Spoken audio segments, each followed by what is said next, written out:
What's up guys, welcome back to the channel. So today we're talking about Reelsteady, which is an amazing software that's like hyper smooth, but it stabilizes on software, and it's compatible with GoPros as low as the Hero 5 and up. Not including the 7, I don't know why, but the 7's retarded in some way. Now, Reelsteady is usually used for these things. We call them FPV drones, and they're usually very shaky, so it's very useful for that. You can use it for other things. I personally have never used them for other things, but yeah, you can use it for other stuff. Like, if you want to get Reelsteady, it's $100. So it is expensive, but if you use my code Luke5, you'll get $5 off. Okay, I need some money, alright? And yeah, let's hop into how to use this thing, and figure out how to use its magical powers. It is very janky software, so it's good that I'm showing you this because, you know, it can be a little bit confusing.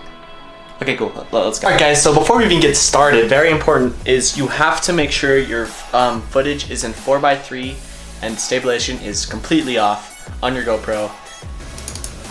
Alright guys, so here we have a perfect example. This was with my Cinewhoop. It was pretty windy, and yeah, I was kind of nervous, so the footage looks absolutely terrible just out of the camera. Yeah, it's shaky, it's terrible, but I think Reelsteady can work its magic and fix this. So let's take this clip, and then I don't even bother moving it from the SD card onto the computer because it's just going to make a new file anyway. So let's open up Reelsteady here, and then you can't just take a clip and, you know, like drag it in.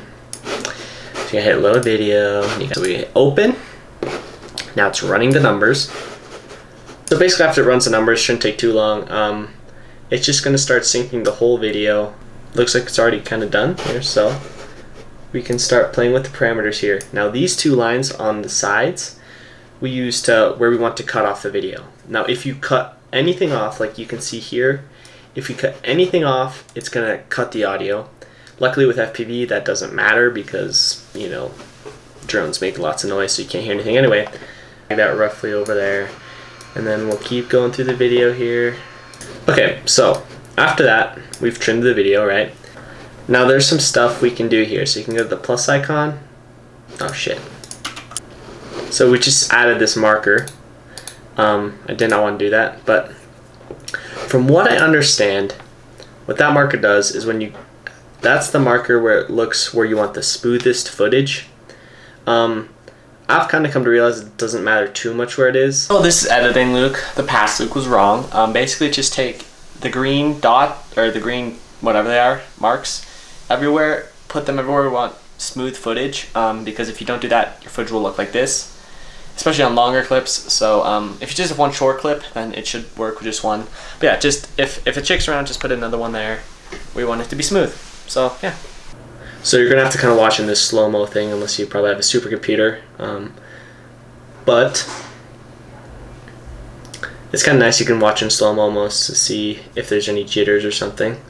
Reelsteady really gives it this like dynamic kind of almost dolly zoom effect. I'll show you an example of what a dolly zoom is. But shot is essentially an optical illusion caused by zooming in or out on the camera lens while tracking the camera forward or backward. The result is the foreground stays in the same position while the background appears to squeeze or stretch, depending on which direction you go.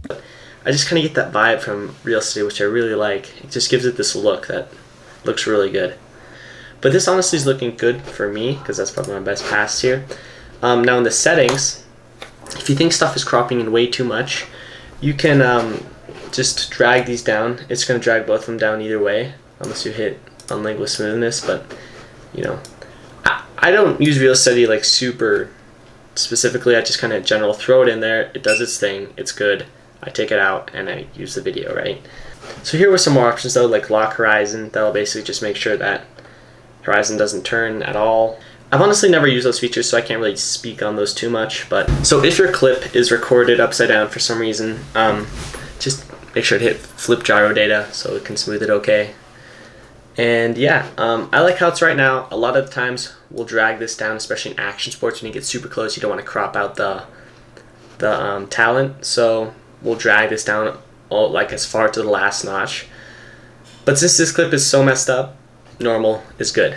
So that all looks good. Now we're going to hit save video, and it's going to give me the warning that the video will not contain audio because we trimmed it.